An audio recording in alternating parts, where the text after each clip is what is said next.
So let's kind of get into the mission of BJ Fitzpatrick, of how you're approaching, let's say, for instance, larger organizations, talking with people, engaging with business leaders to get their mindset into hiring military veterans. And I don't want to have people misunderstand. At no point do I say you should create a military organization within your organization. Along with transition comes a requirement for that transitioner, I'll say for lack of a better term, that veteran, to change him or herself as well. You bring a lot of great things from the military, not including acronyms, not including, Right. being gruff and those kind of things, not including a lot of things that come with that. You first thing a veteran has to do is work to get along, learn the new acronyms for your new job, work to get along, figure out how things are flowing inside the workspace and deal with that. Maybe if you were, well, I say previous infantry, but still a lot of them, these days, there aren't a whole lot of women in the infantry, although there are some at this time, is you got to get used to a whole diversified work environment. And what you used to do will not fly in your work. So you just got to be flexible and pay attention. So I would never say that someone needs to hire veterans and just take them as they come. Right. They have a lot of raw skills. They have a lot of raw capabilities. So I would tell those organizations, the other thing I was writing down some notes today is also not saying just hire them and don't interview them. If somebody interviews and it's horrible, please give them feedback. But if you can't find anything in there, but there's a lot of times during the interview, and you know this, Mike, when you transitioned out, you did a lot of things. You did a lot of important things. You were in charge of a lot of great things. But when you got out, what'd you think about? No, I didn't do much. I just did my job and I did what I was supposed to do. And I led these people. I did that. And you kind of downplay all that, but you've done amazing things. So if you can't get that out of your interviewer, you kind of have to help pull that a little bit, because amongst all of us, it's tough for us to say, I did all these awesome things. It's like, no, the team did it.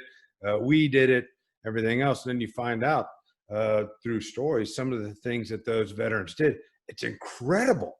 And I told you the other day, we didn't have sergeants going to Iraq in the early days, actually throughout the whole thing, with a degree on how to run the water for a particular city. And yet we had a sergeant who was an infantry guy who had the flexibility, go get it, whatever that is, all the motivation to do well, and the smarts and the flexibility to go, I have to run the water in this town. Holy cow, I've never done something like that, and figure it out and just drive through and make that. That's what a veteran's bring into a company. When you get there, you give them a mission. It's like they'll figure it out. They may ask some questions so that they can figure it out, and then they will get it done along the timeline with the detail needed and everything else. As soon as they figure out how your company works, there's a little bit of a transition there. I had it as well. Even moving into my job, which was inside of a Marine Corps base where I had spent my entire career, I still had some stuff I needed to do. And I found out about it kind of painfully a couple times. So, things like what language goes on in a Marine unit is not the kind of language that goes on amongst a bunch of civilians. Well, the culture is a little different, isn't it? A ton. It is. Yes, I would totally agree. As far as, we wear camouflage and boots to work every single day. It's a different environment that you're gathering around as far as the people that you've got. Yes.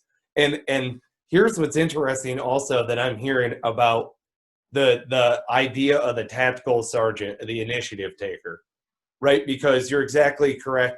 Being the guy who is a sergeant as a non-commissioned officer, being the guy who is a colonel, centralized planning from a battle space owner perspective, decentralized, be able to delegate those things to a sergeant and be like, well, we've got to get the water running in the town.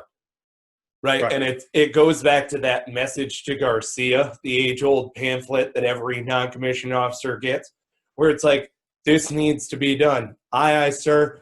Turn around, and as you're walking out, you're going, I have no idea how the heck I'm going to do this. But my God, we're going to do it. Yes. Yeah. And that is what we have one of those moments of, oh my God, oh my God, oh my God.